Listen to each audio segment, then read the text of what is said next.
ये 10 लक्षण भगवत प्राप्ति करने वाले उपासक के हृदय में जागृत हो जाते हैं। बहुत ध्यान से सुनना। ये 10 लक्षण जब प्रकट होने लगे तो जान लेना कि अब हमारा परम सौभाग्योदय होने जा रहा है। बस हम भगवत साक्षात्कार के नजदीक हैं। जब तक इन 10 लक्षणों में कमी दिखाई दे तो संभालो इन 10 लक्षणों को अपने जीवन में पक्का। इन 10 का पूर्ण होना मतलब भगवत साक्षात्कार होना।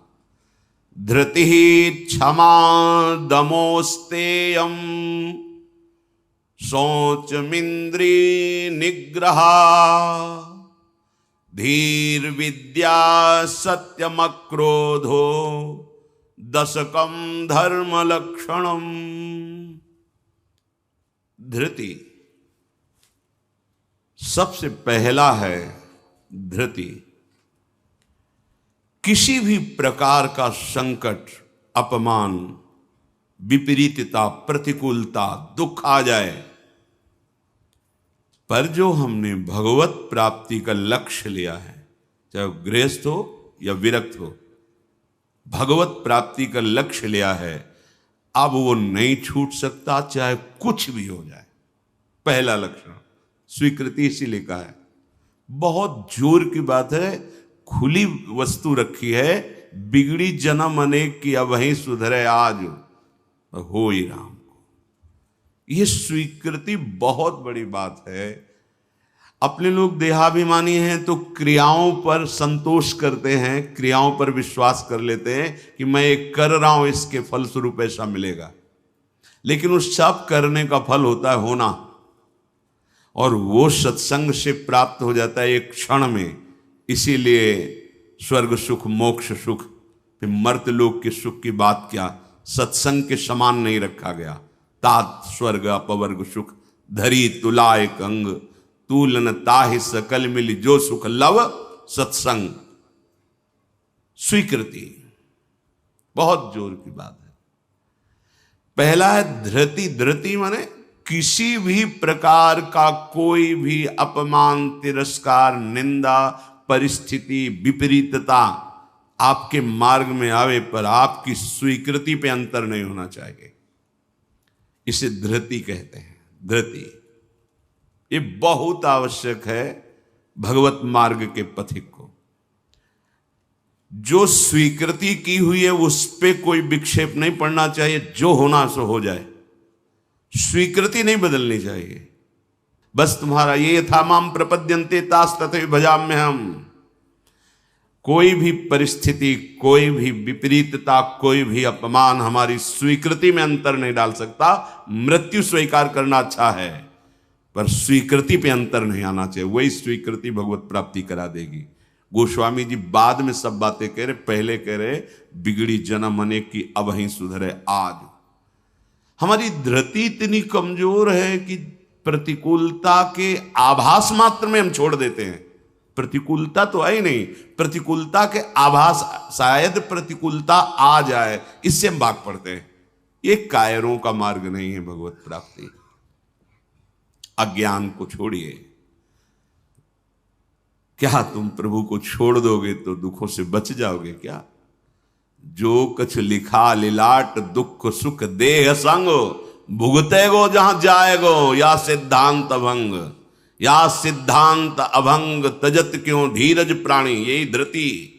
तजत क्यों धीरज प्राणी, वृंदावन परिहरे प्रिया प्रीतम रजधानी। स्वामिनी जी के महल को, स्वामिनी जी के चरण आश्रय को छोड़कर तुच्छ विषयों की तरफ कदम बढ़ा देना, स्वीकृति आपकी बहुत कमजोर है। बिगड़ जाएगा, ये जन्म बिगड़ जाएगा। पता नहीं किस युग में ये स्वीकृति का अवसर मिलेगा कि नहीं मिलेगा। कितना भी संकट आवे, धैर्य नहीं छोड़ना। सब कुछ सहना है, राधा राधा कहना है। नियम बना लो, जीत जाओगे। काल पर भी विजय प्राप्त कर लोगे। विश्वास करो, ये मंत्र मान लो, सब कुछ सहना है, राधा राधा कहना, राधा राधा। आपको सराहेंगे, आपको चाहेंगे, आप जो मर्जी आवे सो करो। सराहेंगे आपको, कोसेंगे नहीं, आपको सराहेंगे और आपको ही चाहेंगे। हम आपसे तन मन प्राण सर्वस्व समर्पित करके प्रेम करते हैं। ये प्रेम मार्ग की बात। भगवत प्राप्ति करना है तो पहली बात है ये धृति। ये धैर्य रखो। ये नहीं देखा जाता, धैर्य नहीं दिखाई देता, धैर्य नहीं। जरा सा विचलता हुई, भाग पड़े। कहां भागोगे?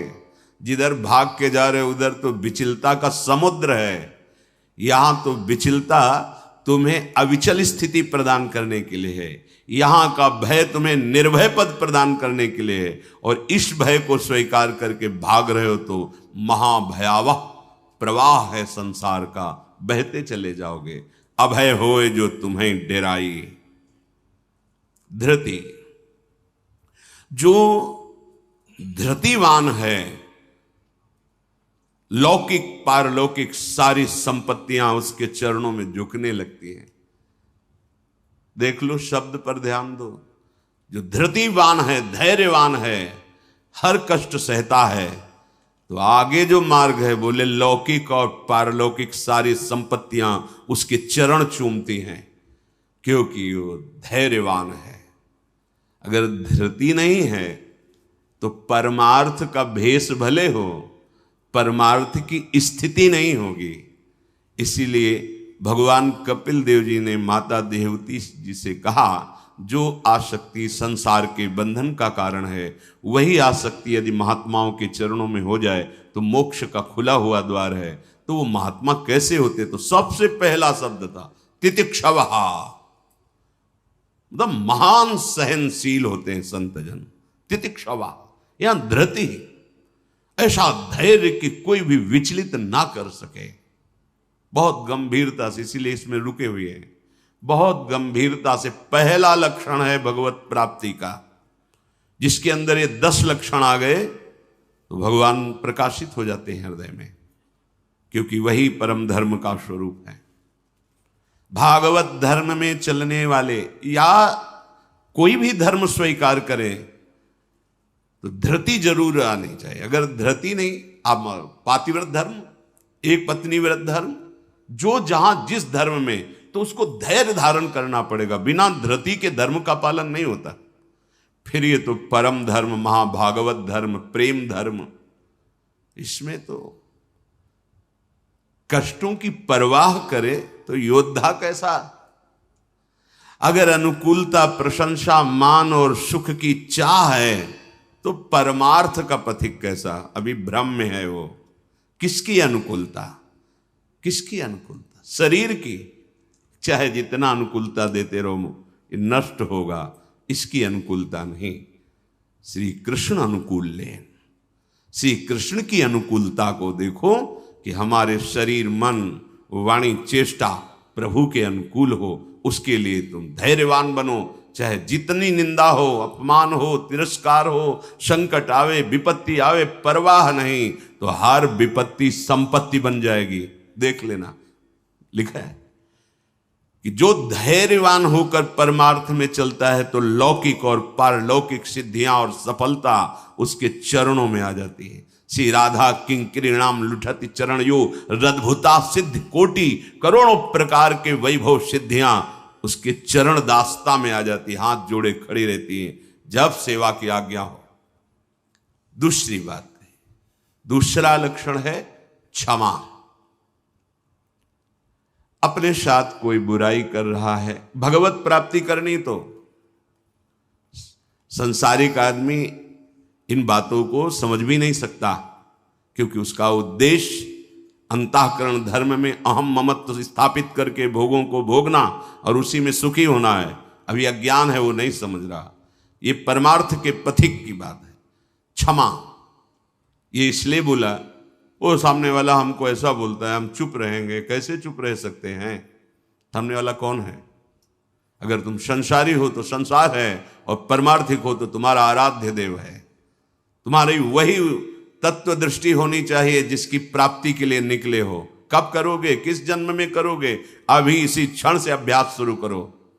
क्षमा, अपने साथ बुराई करने वाले को दंड देने या दिलाने की पूरी शक्ति होने पर भी, दंड देने या दिलाने की आज्ञा करते ही विध्वंस मच जाएगा, ऐसा होने पर भी ना तो शरीर से दंड दे, ना वचन से दंड दे, ना किसी से प्रेरित करके दंड। हम तो नहीं करेंगे, पर तुम देखो, तुम हमारे शिष्य हो, हम तो सह गए, तुम्हें नहीं सहना चाहिए, जाओ। तो बात एक ही हो गई, बात एक ही हो गई। आप उसको दंड देना चाहते हैं तो आपके अंदर क्षमा बल नहीं है।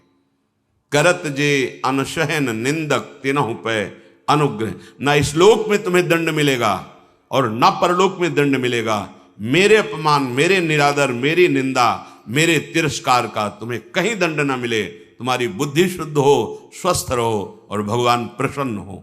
ये है परमार्थ के पथिक का हृदय। विचार करो, जो अनशहन करके निंदा कर रहा है, अपमान कर रहा है, तिरस्कार कर रहा है, उसके लिए ठाकुर हरिदास जी के कोड़े पे कोड़े वो बरसा रहे निर्दयी और कह रहे हरि बोल कहता है। तब ऐसी पीड़ा में भी मुस्कुरा के कहते हैं भगवान बड़े कृपालु हैं, तुम्हारा मंगल करेंगे, क्योंकि तुमने भी कहा हरि बोल हरि बोल। तो ये 2 अक्षर हरि नाम तुम्हारी जिह्वा पे आया, अब मुझे विश्वास हो गया कि भगवान तुम्हारा मंगल कर देंगे। ये है महाभागवत की स्थिति। कितना भी अपमान, कितना भी क्लेश या निंदा करे, उसके लिए ना मन से अमंगल भाव हो, ना वचन से हो। देखो, पूरी शक्ति है, पर ऐसे ऐसे महापुरुष हुए हैं कि अगर वो संकल्प कर ले तो क्या ना हो जाए। इतना उनके पास भजन बल है, तप बल है। साधारण आदमी उनका अपमान करके पीट के चला जाता, वो बताते भी नहीं कि किसने पीटा है, कभी नहीं। वो कभी लौट कर भी नहीं देखते किसने ऐसा क्यों किया है। क्यों? क्योंकि अगाध बोध संपन्न महात्मा जैसे अपने हाथ से, अपनी दांत से अपनी जिह्वा, अपने द्वारा कोई चेष्टा जो अपने को पीड़ा पहुंचा दे, किसको दंड देंगे? ऐसे वो आत्मस्वरूप सर्वत्र अनुभव करते हैं। इसलिए राग द्वेष रहित महात्मा के हृदय में ये आता ही नहीं है कि इसको दंड दिया जाए। अपने साथ बुराई करने वाले को दंड देने दिलाने की पूरी शक्ति रहने पर भी उसको दंड देने या दिलाने की भावना मन में भी ना आए और उसके हर अपराध को सहकर यथोचित चेष्टा करे कि उसको सुख पहुंचे, उसे भगवत साक्षात्कार होता है, उसे क्षमा कहते हैं। श्रीपाद प्रबोधानंद जी ने भी कहा, नीचापमानम शुद्धा। नीच शब्द इसलिए कि आप उससे महान हैं, आप उस पर शासन कर सकते हैं, आप उसको दंड दे सकते हैं, पर उसके द्वारा किए हुए अपमान को सह गए। कैसे? अमृत मान करके। अमृत, नीचा अपमान। जब कोई गाली दे, निंदा करे, अपमान करे, तब ये बात आवे भगवान इसका मंगल करे। ये भक्त हृदय होता है। अनुकूलता में तो सबको आशीर्वाद देने के लिए तैयार हो जाएगा। प्रतिकूल परिस्थिति में भगवत भाव युक्त हृदय होकर कोई अमंगल सोच भी उसके लिए ना करना, ये होता है। देखो, सर पे प्रहार किया नित्यानंद महाप्रभु के, जो जगाई मधाई के चरित्र में आता। महाप्रभु जब चैतन्य देव ये देखा तो सहन नहीं कर पाए कि ऐसे महाभागवत के प्रति ऐसा अपराध। क्रोधावेश लोग चरण पकड़ लिए नित्यानंद महाप्रभु ने कि चैतन्य महाप्रभु का, प्रभु ये आपकी विशेष कृपा के पात्र है। नाथ, आपका अवतार दंड देने के लिए नहीं हुआ, आप कृपा कीजिए। ये आप कह दो कि वो तो अवतारी पुरुष हैं, तो हम किनके बच्चे हैं? हम किस मार्ग में चल रहे हैं? हम उन्हीं के तो बच्चे हैं, उन्हीं की तो अंश हैं, उन्हीं की तो शरण में है। वही नाम जो बोल रहे हैं वही तो हमें दे रहे हैं, कोई दूसरा नाम थोड़ी दे रहे। वही कृष्ण नाम दे रहे हैं, वही राधा नाम दे रहे हैं, जिसमें ऐसी अपार सामर्थ्य है। वो तो स्वयं प्रभु हैं, पर हम कौन हैं? उन्हीं प्रभु के तो अंश हैं, उन्हीं प्रभु के बच्चे हैं, उन्हीं के चरण शरण में हैं, उन्हीं के वचनों के अनुसार चले तो वैसी ही कृपा का अनुभव होने लगेगा। क्षमा। पहला धृति, दूसरा क्षमा। तीसरा है दम। दम कहते हैं इंद्रियों को विषयों से हटाकर प्रभु में लगाना। ये भगवत प्राप्ति के लक्षण वाले महापुरुष का जो भाव है। दम, दमन करना। हमारी इंद्रियां बहिर्मुख होकर भोग भोगना चाहती हैं, इनका स्वभाव बन गया है। दुर्वासना मम सदा परिकर्षयन्ति। विषय इतने प्रबल हो रहे हैं कि इंद्रियों को अधीन कर लिए हैं। इंद्रियां इतनी प्रबल हो रही कि मंथन करने वाली प्रमथन स्वभाव वाली मन को अधीन कर लिया है। मन इतना प्रमथन स्वभाव वाला बुद्धि को अधीन कर लिया।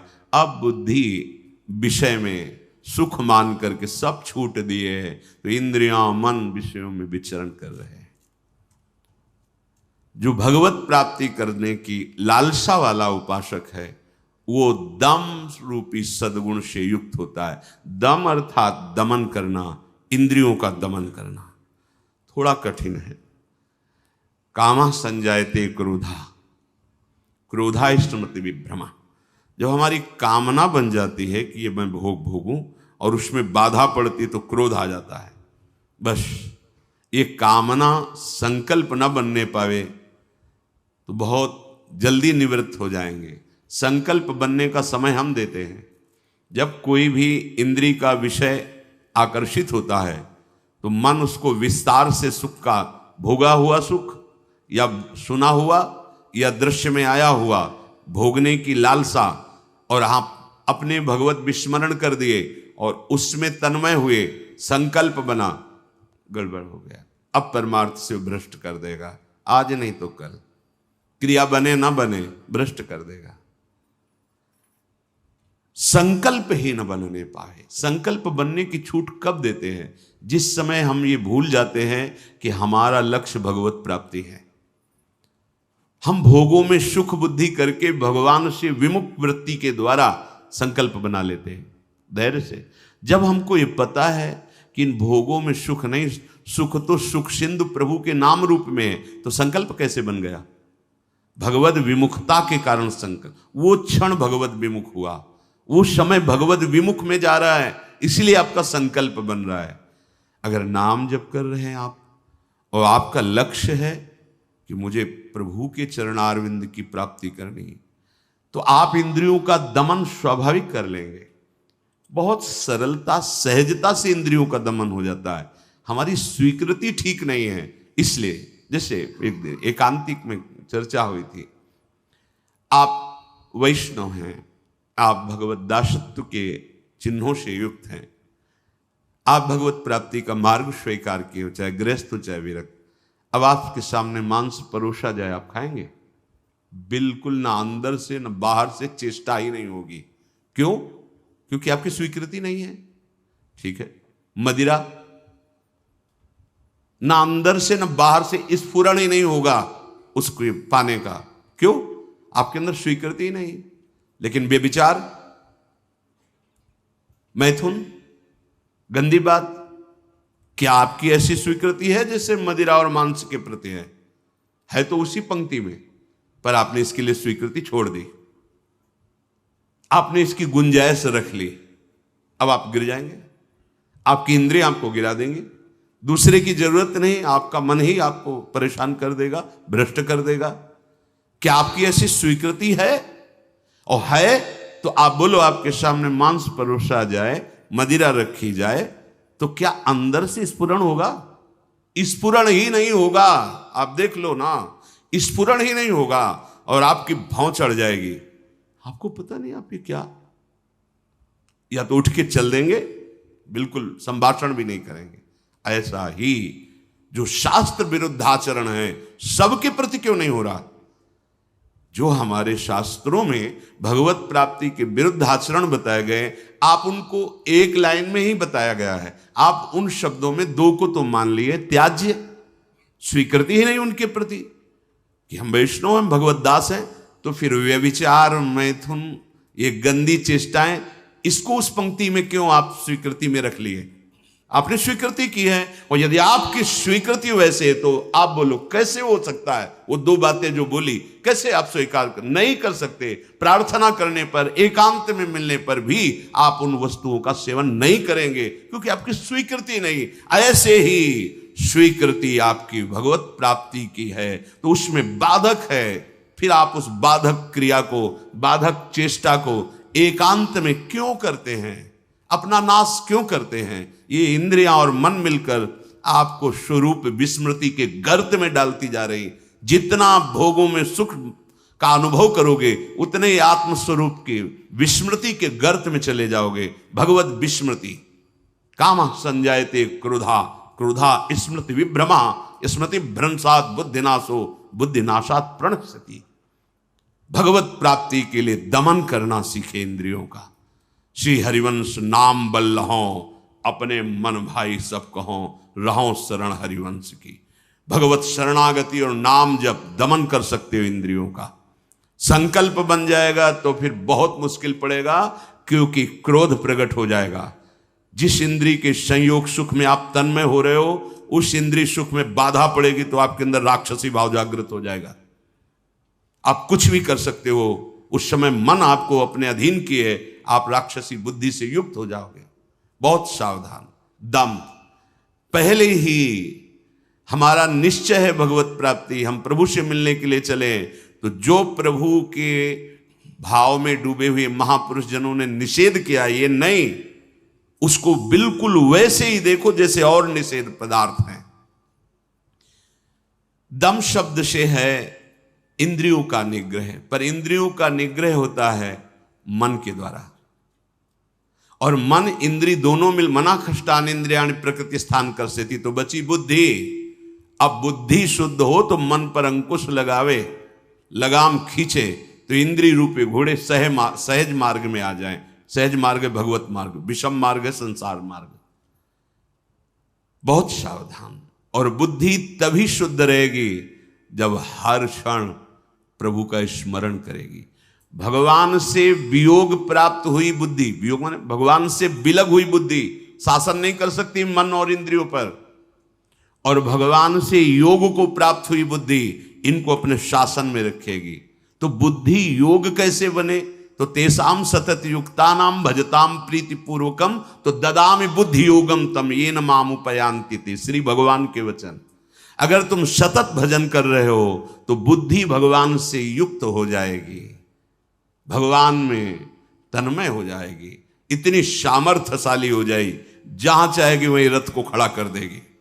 लगाम है मन, घोड़े हैं इंद्री, शरीर है रथ, बैठा है जीवात्मा और हाँक रहा है सारथी बुद्धि। ईश भजन सारथी सुजाना, अपने आराध्य देव का सतत भजन मानो सुजान सारथी मिल गया है।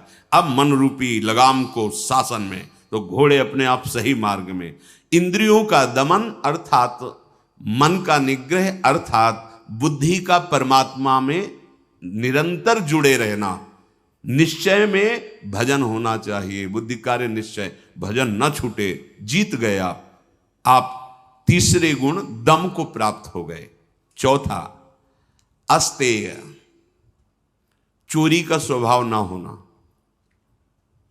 मन से, वाणी से, शरीर से किसी भी प्रकार की चोरी ना करना। फूल लेने जा रहे हैं प्रभु, जनक जी के यहां निमंत्रण में आए हैं, विश्वामित्र जी को आमंत्रित किया गया है। फूल केवल है, कोई और वस्तु नहीं है। पर आप देख लीजिए उस प्रसंग में प्रभु मालियों से पूछते हैं, क्या मैं अपने गुरु सेवा के लिए कुछ पुष्प ले सकता हूं? स्वीकृति दी। हमारा स्वभाव बिगड़ गया है, बहुत सावधानी की जरूरत है। सोचते हैं कि हम चोरी करके दूसरे का धन, दूसरे का सुखी हो जाएंगे, कभी नहीं होगे। अधर्माचरण करने वाला कभी, आपको थोड़ी देर हर्ष होगा, हर्ष शोक में परिणित हो जाएगा, शोक भयानक दुख पैदा कर देगा। बहुत सावधान, सिद्धांत को समझो और भगवत मार्ग में चले हो तो ऐसा होना ही नहीं चाहिए किसी भी तरह से। और ये वस्तु बहुत अच्छी लग रही है, नहीं, आज जो हमारी व्यवस्था कर रहा है कल व्यवस्था, हम व्यवस्था के लिए भगवत मार्ग में आए क्या? हम तो भगवत आनंद के लिए आए हैं। शरीर और मन प्राण उनको समर्पित है, वो जाने। किसी भी तरह की मन से, वाणी से, शरीर से चोरी नहीं होनी चाहिए। दूसरे की बात हम सुनी तो सुन करके उसे अनुभव में उतारें, सुन के उसको दूसरों को बोलकर प्रभावित कर लेना, यह भी चोरी हो गई। महापुरुषों की बात, अमुक संत ने अमुक बात कही है, हम सब मिलकर उस पर चले भगवदानंद का अनुभव करने के लिए। अगर हम उस बात का केवल प्रयोग करते हैं दूसरे को प्रभावित करने के लिए और वासनाओं की पूर्ति के लिए, यह भी चोरी है। वो बात हमारे अंतःकरण को भगवदाकार करने के लिए है। सत्संग में उस बात को इसलिए कहते हैं कि वो बात हम सब धारण करें और भगवदानंद को प्राप्त हो। किसी भी तरह का मन में या तन में या वचन में ये छुपाव भाव, ये चोरी भाव, हम चाहते कुछ हैं और वाणी से कुछ बोल रहे हैं, वो ठीक नहीं है। अस्तेय, बिल्कुल छुपाव का भाव, चोरी का भाव नहीं होना चाहिए, न मन से, न वाणी से, न शरीर। भगवत प्राप्ति करने वाला उपासक जो मन में होता है वही वाणी में होता है, वही चेष्टा में होता है, तीनों में एक होगा। और जो विषयी जीव होता है उसके मन में कुछ और होता है, वाणी से कुछ और बोलता है, चेष्टाएं कुछ अलग दिखती है, ये ठीक नहीं है। जो मन में एक, वचन में एक, आचरण में, वही तीनों का मिलान कर लो, वही होता है अस्तेय। पहला था धृति, दूसरा क्षमा, तीसरा दम, चौथा अस्तेय, पांचवा है शौच। शौच कहते हैं पवित्रता को। उपासक को बाहर और भीतर दोनों से पवित्र होना चाहिए। अब सुंदरता बढ़ रही है लेप आदि से, वैसे पवित्रता नष्ट हो रही है, पवित्रता नहीं मिलेगी। शौचाचार का ज्ञान ही नहीं है, पशुता बढ़ रही है, पशुता। वही जूते पहन करके लघुशंका गए हैं, अवसर लगा तो उसी में शौच हुआ है, और वही जूते पहन करके भोजन पा रहे हैं, तो बुद्धि क्या हुई? पशुता आ गई, राक्षसीपना आ गया। आहार के समय पूज्य भाई जी महाराज और ग्रंथों में और बड़े संतों से बहुत पवित्र विचार होने चाहिए उस समय। खास करके आहार के समय तो आपको बहुत सावधान रहना है, क्योंकि जैसे भाव में आहार पा रहे हो उसी का वो बढ़ावा कर देगा। पवित्र आहार, पवित्र चिंतन करते हुए, इसलिए पहले भगवद अर्पित किया जाता है, एक एक कवल नाम जप करते हुए। बहुत सुंदर 24 घंटे उसका देखना प्रभाव बहुत सुंदर पड़ेगा। बाहर आपका शरीर पवित्र होना है, उसके लिए दिनचर्याएं हैं, पवित्रता का निर्वाह, बहुत सावधानी। वो अब देखो ऐसे लोगों के आचरणों का अनुकरण किया जाता है जो शौच होकर जल ही नहीं लेते। वैसे ना क्या कहते उसे, हाँ टिश्यू पेपर, वाह। आचरण बिगड़ते हुए पशुता में बदल गए। जैसे पशु ने सोच के चल दिए। अरे भाई, मनुष्य शरीर मिला है पवित्र, मतलब बुद्धि काम नहीं कर, उसे बड़ा माना जाता है। सोच होकर के पवित्रता ना करना बड़े आदमी है, वाह। आचरण पवित्रता है ही नहीं, कैसे तुम भगवत चिंतन अखंड कर लोगे? कैसे तुम्हारे सदविचार आवेंगे? बाहरी और भीतरी दोनों पवित्रता चाहिए। बाहरी पवित्रता ये जल से, मिट्टी आदि, रजा। देखो चाहे जितना आप साबुन लगाओ हाथ में, बाद में थोड़ी रज का प्रयोग जरूर करो। रज से पवित्र माना, जिससे वो इतनी बड़ी बोतल में क्या आता है, डिटॉल वाला वो नहीं होता, उससे हाँ जो हैंड वॉश जो भी ऐसे ऐसे धो लिए, माना ठीक अच्छा है, पर रज का प्रयोग जरूर करें। थोड़ी रज लेकर हाथ, बिना रज से आप पवित्र नहीं माने जाएंगे। आप जैसे साबुन वगैरह तो करो, हम कहते करो, पर इससे आप रज का प्रयोग जरूर, एक बार ही सही, पर ऐसे और रज आएगी तो नाली जाम हो जाएगी, और ऐसा नहीं, हम करें थोड़ी तो प्रयोग करो रज का। नहीं, वो नाली तो खुल भी सकती है, इधर बुद्धि की नाली जाम हो गई तो और गड़बड़ हो जाएगा, नहीं हो जाएगा, जन्म जन्मांतर बिगाड़ती चली जाएगी। अब कैसे समझावे, मतलब बड़ा समय विचित्र आ रहा है। लघु शंका में बैठना है तो जो सोच की सीट उसी पे बैठना है, किए लघु शंका और निकले चल दिए। अरे पूरे अपवित्र हो गए, उस पे बैठने के लिए उतना ही वस्त्र धारण करो जितना तुम्हें धोना हो, तभी आप भगवत मार्ग में चलने, तभी आप चल सकते हैं। बुद्धि काम नहीं करेगी। अब जरा सा भी कुछ भी मुख में जाता है तो हमें कई बार समझाना होता है, श्री जी का प्रसाद है, प्रसाद, तब मन मंत्र की तरफ बढ़ता नहीं, एकदम घबरा के मुख में कुछ गया जूठा हुआ तो उसे समझाना पड़ता है, चरणामृत है, श्री जी का प्रसाद है। अभ्यास, हम बातचीत कर रहे हैं और बाथरूम के पादुका में पैर जा रहा हो, बंद मंत्र, नाम चलना प्रारंभ, हमें बाद में ज्ञान होगा, वो पहले हो गया। अभ्यास। अगर आपको कई बार शौच लगती है, आप बाथरूम तो बंद ही होते हैं, उचित वस्त्र धारण कर लो, या जैसा हाथ धो लिए, यहां से हाथ धो लिए, कुल्ला कर लिए, और ये जो छिद्र है इनमें जल लगा लिया, कमर से स्नान, चाहे जितनी बार, इतना तो करना है। 2 बार तो सर्वांग आप कर लीजिए, बीमार हैं ऐसा है तो ऐसे कर लीजिए। अगर आप ऐसे पवित्र नहीं रहेंगे तो मंत्र नहीं चलेगा, भजन नहीं होगा। आप खुद देख लीजिए, बाहरी पवित्रता और आंतरिक पवित्रता, छल कपट ये सब अंदर ना रखते हुए नाम जब चल रहा है, अंदर पवित्र हो जाएंगे। तो जल, मिट्टी और यथा योग्य जो गुरुजन आदेश करते हैं वैसी दिनचर्या से ये बाह्य शरीर की शुद्धि होती है। राग, द्वेष, दंभ, कपट, वैर, अभिमान, इन विकारों का नाश होने पर अंतःकरण स्वच्छ होता है। ये विकार सब नष्ट हो जाएंगे। सत्संग सुनते रहिए, नाम जप करते रहिए। तो ये शौच अर्थात पवित्रता, बाहरी और भीतरी दोनों आवश्यक है। प्रसाद के सिवा मुख में अगर कुछ भी है, जैसे आप राधा वल्लभ जी गए, किनका मंत्र चलाओ, जल, वो चरणामृत, तो आचमन, जल लेके आचमन करने की जरूरत नहीं। अन्यथा आप जैसे फिर तो अच्छे से कुल्ला करो, आचमन करो, फिर आप मंत्र जप करो, हर समय पवित्र। लघु शंका पहले बराबर कमंडल में जल रखते थे, अब तो कहीं जाना आना ही नहीं तो कमंडल पास रहेगा, उसमें छोटा सा गिलास। अपनी दिनचर्या में आप भगवत प्राप्ति के मार्ग में चले हैं और आप ऐसे ही मनमानी, ऐसा नहीं। हम गुरुजनों को, बड़े महापुरुषों को देखा, पवित्रता का निर्वाह, पवित्रता का निर्वाह नहीं तो फिर सेवा या सुमिरन दोनों में विक्षेप पड़ने लगेगा। मनमानी आचरण मत कीजिए। आपका वस्त्र पवित्र होना चाहिए, पानी से निकाल लीजिए, पवित्र होने। ऐसे मनमानी आचरण करोगे तो भजन में रुचि नहीं होगी। ये भगवत प्राप्ति जिसको होनी उसके लक्षण बताए जा रहे हैं। वो बाहर और भीतर से बहुत पवित्र रहता है। हम किसी को छूने की चेष्टा न करें। कोई छू रहा है हमें, उसमें कोई दोष, हम जा रहे हैं ऐसे छू गया कोई बात, हम किसी को बहुत सावधान। हमारे अंदर मंत्र चल रहा है, हमारे अंदर भजन चल रहा है, अब वो उसकी दिनचर्या क्या है, वो कैसे पवित्रता का निर्वाह करता है। तो अगर वो हमसे ऐसे धक्का लगे तो हम उस अपने को नहीं मान, हम अपनी तरफ से चेष्टा नहीं करते। बिल्कुल भगवत मार्ग में जो भगवत प्राप्ति के लिए बहुत सावधानी की, पवित्रता की आवश्यकता है। फिर है छठा, शब्द, स्पर्श, रूप, रस, गंध, इनका ऐसा प्रभाव है कि खींच लेते हैं। जैसे अभी कोई ध्वनि बजने लगे, आ जाएगा, प्रभाव पड़ा शब्द का।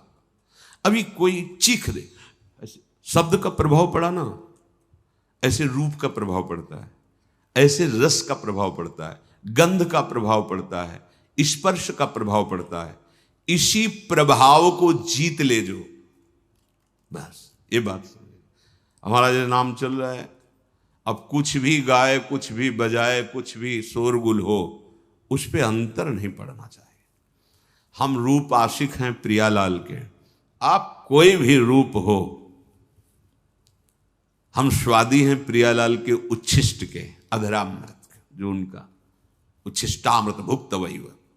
इसके अलावा कुछ भी अमृत भी हो तो हमारे लिए, हमारी गंध श्री जी के श्री चरणों में चढ़ी हुई तुलसी, पुष्प, श्रीअंग का इत्र, प्रसाद, माला आदि, बस। इससे क्या होगा, शब्द, स्पर्श, रूप, रस, गंध पर आप विजय प्राप्त कर लेंगे। सनकादि के लिए जैसे आता है कि शब्द, स्पर्श रूप रस गंध पर विजय प्राप्त की हुई महापुरुष के भी घ्राणेन्द्री में जब प्रभु श्री हरि के श्री चरणों की तुलसी की गंध गई तो प्रेम विकल हो गए, ऐसा था। ये जो हमारी इंद्रियां स्पर्श सुख में, देह सुख, स्पर्श सुख में, रूप में, रस में, गंध में, शब्द में हमें भगवत प्राप्ति करनी, इसका हमें परिवर्तन करना होगा। हमें जहां भागवतिक शब्द श्रवणेन्द्रिय में पड़े तो नाच पड़ना चाहिए, प्रापंचिक शब्द तो उदासीन हो जाना चाहिए। भगवत भाव से सबके चरणों में प्रणाम, मेरे प्रभु सब इन रूपों में समाये हुए, ठीक है। ऐसे कोई रूप, और वास्तविक जब आप इतने महान रूप के प्रेमी भाव में चल रहे हैं तो कोई रूप आकर्षण नहीं कर सकता, नहीं कर सकता, है ही नहीं। देवलोक भूलोक रसातल सुनि कवि कुल मत डरिए, सहज माधुरी अंग अंग की कई कासो पट तरिए। कौन सा रूप? कोई भी रूप ऐसा नहीं कि चित्त में क्षोभ पैदा कर दे। कई बार विनोद में कहा है कि जैसे मकान में आग लग जाए तो कैसा दिखाई देता है, ऐसे ही जो रूप आशिक प्रभु के होते हैं, कहीं भी कोई भी रूप बहुत सुंदर वो नहीं। जितना सौंदर्य यहां से ब्रह्मलोक तक है, हमारे प्रभु के सौंदर्य सिंधु के बिंदु के एक सीकर से है। कोटि काम मूर्छित हो जाए ऐसे तो लालजू महाराज हैं। एक काम पूरे त्रिभुवन में तांडव मचाए हुए है। करोड़ काम जिनकी मंद मुस्कान से मूर्छित हो जाए, वैसी जो लालजू की रूप लावण्य महिमा है, वो लालजू हमारी लाडली जो निर्तन भ्रकुटी, बदन अंबुज मृदु, सरस हास, मधु बोलन तो अति आसक्त लाल। अब ऐसे रूप के आशिक, ऐसे रूप की चाह करने वाले किसी रूप में वो प्रभावित हो जाएंगे। ये जो छठवां है इंद्रिय निग्रह, अर्थात शब्द स्पर्श रूप रस गंध, ये जो इंद्रिय के ज्ञानेन्द्रिय के 5 विषय हैं, इन किसी विषयों को भी भगवद विमुख होकर स्वीकार न करें।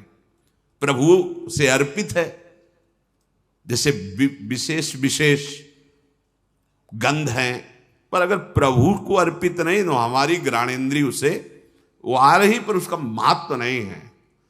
और प्रभु में अर्पित है, हमारी प्रियाजू के श्री चरणों में चढ़ा हुआ है, ये पुष्प है, ये इत्र है, ये माला उनके श्रीअंग, अहो भाग्य, बार बार वो जीत जाएगा। फिर उसके घ्राणेन्द्रिय को लुभायमान नहीं कर सकता। श्रवणेन्द्रिय यदि प्रभु के जस को सुनने के लिए बावरों सो रस में फिरे, खोजत नेह की बात, तो विश्व का कोई भी शब्द उसे आकर्षित नहीं कर पाएगा। और रसेंद्रिय यदि प्रभु का केवल उच्छिष्ट भोगती है, वाकेंद्रिय केवल प्रभु के जस में है, आप जीत गए शब्द स्पर्श रूप रस गंध। बहुत सुंदर बात है, हम यहीं फंस जाते हैं। देखो, एकांत में आप कौन सा शब्द सुनते हैं? बिल्कुल खुली बात है, सभा में तो हम गान कर रहे हैं, लेकिन एकांत में कौन शब्द आपको प्रिय है? अगर एकांत में आपको नाटक, नौटंकी, नाना प्रकार के प्रापंचिक विषय सुनने और देखने में रुचि है, तो भी आप इंद्रिय निग्रह नहीं कर पा रहे हैं। अभी आप भगवत दर्शन की लालसा वाले उपासक नहीं हैं।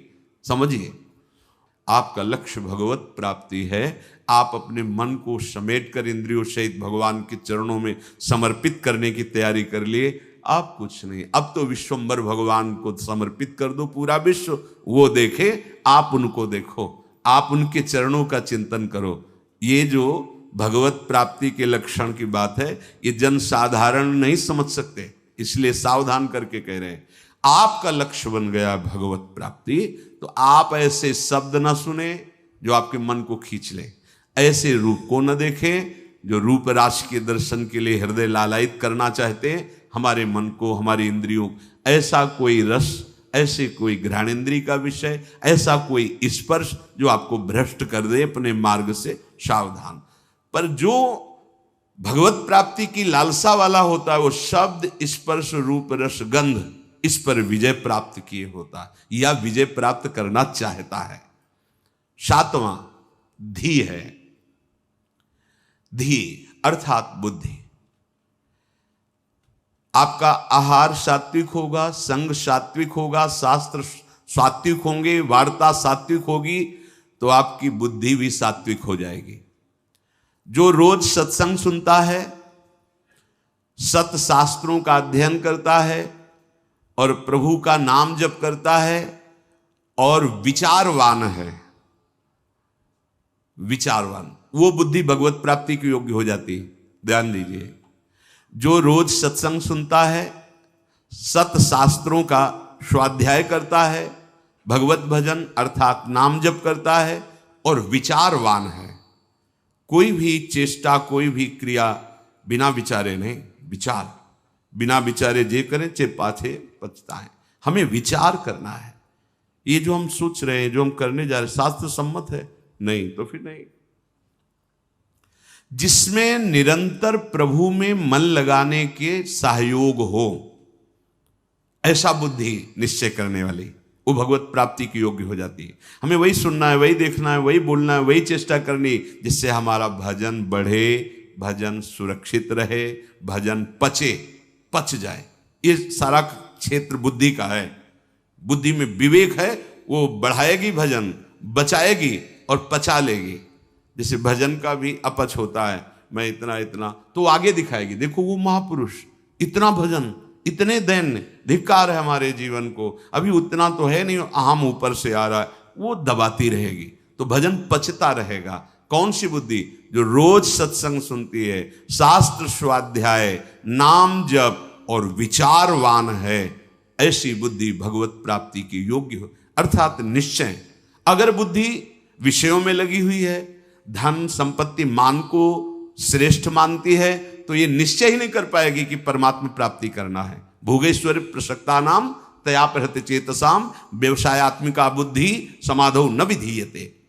आठवां है विद्या।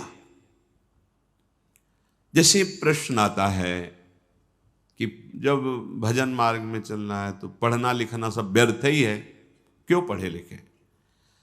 क्योंकि आजकल ऐसी विद्या पढ़ाई जाती है, ऐसी पढ़ाई जाती है। हम उस विषय पे नहीं जाते, हम ये जाते हैं कि यदि आपको अक्षर मात्रा इनका सब ज्ञान नहीं है, तो आपको हो सकता है कि सत्संग सबके सौभाग्य में तो नहीं है ना, तो आप ऐसे गीता पुरुष या बहुत जगह से महापुरुषों की वाणियां हैं, अगर आपको अक्षर मात्रा का ज्ञान नहीं तो आप कैसे पढ़ पाएंगे?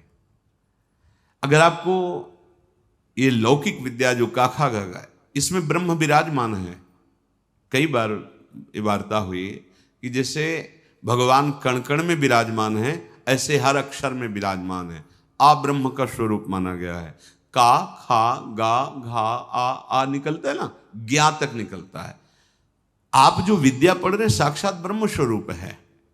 जो आप जानकारी ले रहे हैं, उस सृष्टि की जो ले रहे हैं, वो ब्रह्म स्वरूप है। उसे आप भजन से अलग मत मानिए, ध्यान देकर पढ़िए। हाँ, अब पढ़ लिख करके उद्दंडता करना, कपट करना, हिंसा करना, चोरी करना, तो होगा कि क्या हुआ तुम्हारी पढ़ाई से?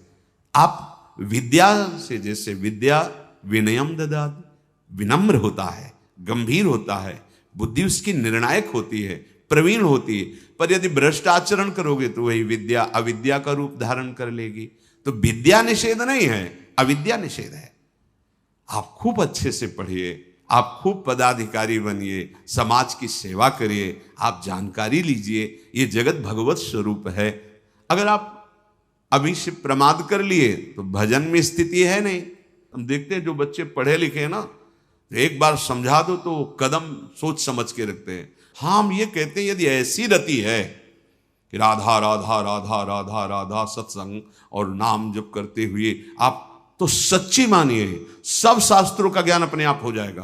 पर ऐसा बहुत ही कठिन है, कोई बिरला ऐसा जो ऐसे चल पाए, नहीं तो इसलिए पढ़ना आवश्यक है। विद्या, जब आपके अंदर अक्षर मात्राओं का ज्ञान होता है, उसमें विषय भी रखे जाते हैं। आप संस्कृत पढ़ सकते हैं, आप ये पढ़ सकते हैं, आप ये अलग अलग विषय रखे जाते हैं। जैसे अपने जब पढ़ रहे थे तो एक विज्ञान का विषय था और एक आर्ट का विषय था कॉमर्स का विषय था, नहीं, अलग अलग, कि आप संस्कृत ले सकते हो, आप अंग्रेजी ले, ऐसे कई विद्या। अगर हमको अक्षर मात्रा और ठीक ज्ञान है तो हम वेद का स्वाध्याय कर सकते हैं, आगे हम संस्कृत पढ़ें, हम अपने शास्त्रों को पढ़ सकते हैं। अब ऐसा क्या कि शास्त्र तो आते नहीं, भजन में रुचि नहीं, तो आपके अंदर ज्ञान स्फुरित कैसे होगा? हम उन महात्माओं को देखकर बोला कि का नहीं पढ़े लेकिन एक क्षण भी नहीं नाम छोड़ रहे, तो सारा ज्ञान जागृत हो गया उनको। यही अपने वृंदावन में पूज्य मथुरा दास जी थे, वो खुद कहते थे, ए जी हमने कभी स्कूल का मुंह नहीं देखा, अर्थात कभी स्कूल नहीं गए, और 50-50 श्लोक महाभारत के एक साथ बोलते चले जा रहे हैं और फिर नंबर बाय नंबर उसका अर्थ बताते चले जा रहे हैं। ये सब क्या हो रहा है? बड़ा विचित्र है। जब हमारा चित्त प्रभु में जुड़ जाता है तो प्रभु पूर्ण है, तो कोई भी ऐसा ज्ञान नहीं जो उसके अंदर, पर अभी खेलने कूदने की अवस्था में प्रमाद स्थिति के कारण वो आड़ लेते हैं कि हम भजन करेंगे और विद्या नहीं पढ़ते, इसलिए पढ़ना चाहिए। पढ़ो, अब हमारी समझ में आया है कि पढ़ो, अपने को पहले दिनचर्या में लाओ, माता पिता के अधीन रहो, शास्त्र की बातें समझने के लिए विद्या का अध्ययन करो, कोई पद मिलता है तो समाज सेवी बनो, अधर्म का त्याग करते हुए धर्म पे चलने वाला महात्मा ही माना जाता है, चाहे वो गृहस्थ में हो चाहे विरक्त में हो। इसलिए विद्या ही अध्यात्म विद्या की तरफ ले जाती है। आप पढ़े लिखे हो, हमारी बात समझ रहे हो? नहीं, समझ नहीं पाओगे। अब पढ़े ही नहीं तो निवृत्ति का अर्थ क्या समझ पाओगे? पढ़े ही नहीं तो प्रवृत्ति का अर्थ क्या समझ पाओगे? उनकी बात जाने दो जिनको लोक परलोक से कोई मतलब नहीं है, बस शुरू है भगवान नाम निरंतर, वो सिद्ध महापुरुष। अब कहां वृत्ति है? स्कूल जाने की रुचि नहीं, विद्या पढ़ने की रुचि नहीं, मोबाइल के पूरे इंजीनियर हैं छोटे छोटे बच्चे। हाँ, मतलब अभी इतने बड़े हैं, वो क्या सर्च करना है आपको बोल दो, बस बोलिए, आप वो सर्च किए बैठे। क्योंकि वायुमंडल ऐसा है, वातावरण ऐसा है, 4 बच्चे जहां मिले तो बिना सीखे सब आने लगते हैं, उनको कुमार्गगामी प्रवृत्तियां। इसलिए विद्याध्ययन, शास्त्र स्वाध्याय, तभी वो अध्यात्म विद्या की तरफ बढ़ेगा। जिससे यथार्थ ज्ञान प्राप्त होता है उसे ही विद्या कहते हैं। नवा है सत्य। सत्य बोले, सत्य आचरण करे, असत आचरण, शास्त्र विरुद्ध आचरण नहीं, असत वार्ता। सत्य क्या है? भगवान है, सत्य नारायण है, सत्य श्री कृष्ण है। भगवत भाव से चर्चा करना, भगवत भाव से व्यवहार करना, ये सत्य आचरण होता है, ये सत्य वार्ता होती है। जैसा अंतःकरण और इंद्रियों में आपने निश्चय किया है वैसा ही बोलिए, उसमें छल कपट करके बनावटी शब्द दंभ वाले नहीं होने चाहिए। यह ध्यान में रखना चाहिए कि आप जो बोल रहे हैं उससे किसी के हृदय में ठेस नहीं पहुंचनी चाहिए। जो बोल रहे हैं उससे दूसरे को लाभ प्राप्त होना चाहिए। जो बोल रहे हैं वो यथार्थ सत्य होना चाहिए, कपट रहित, दोष रहित, अहित करने वाली वाणी नहीं होनी चाहिए। और 10वां है अक्रोध। कोई भी आपके प्रति कैसा भी बर्ताव करे, आपको क्रोध नहीं करना, यह नियम लेना है। इसमें दूसरा था क्षमा। क्षमा और क्रोध में अंतर है। जो हमारे प्रति अमंगल बर्ताव कर रहा है उसका मंगल हो, कभी अमंगल न हो, यह क्षमा है। अब जो हमें क्रोध दिला रहा है तो हमें नियम लेना कि हमें गुस्सा नहीं करना, वो दिलाएगा। देखो, जब आप परमार्थ पे चलते हो तो आपके अंदर और बाहर दोनों जगह ऐसी परिस्थिति पैदा की जाएगी कि आपको क्रोध आवे, आपके अंदर की वृत्ति बिगड़ेगी। बाहर का ऐसा व्यवहार हो सकता है, आपका साथी, आपका मित्र, आपके पास रहने वाला साधक ही आपसे विपरीत ऐसी चेष्टा, उस समय वो प्रेरित है। आपको देखना है कि इस समय प्रेरित है माया के द्वारा, और वो मुझे गुस्सा दिलाने के लिए ऐसा विधान रचा गया, पर मैं गुस्सा नहीं होऊंगा। अगर सह नहीं पाते हो तो मौन हो, भाग जाओ वहां से, मौन हो के भाग जाओ। वीरता मत दिखाओ। गुस्सा करना वीरता नहीं, सह जाना वीरता है, जैसे सह पाओ। बहुत संतों ने इस पर, जहां कोई आपको गुस्सा की बात दिलाने लगे तो अगर आप ये याद कर लोगे कि मेरी परीक्षा हो रही, मुझे क्रोध दिलाया जा रहा है, तो आप समझ जाओगे। पर बस यही रहे कि मेरी परीक्षा हो रही, मुझे गुस्सा नहीं करनी, नहीं, सोचते सोचते फिर कड़ुआ वचन निकलने लगेगा, फिर मारपीट भी होने लगेगी।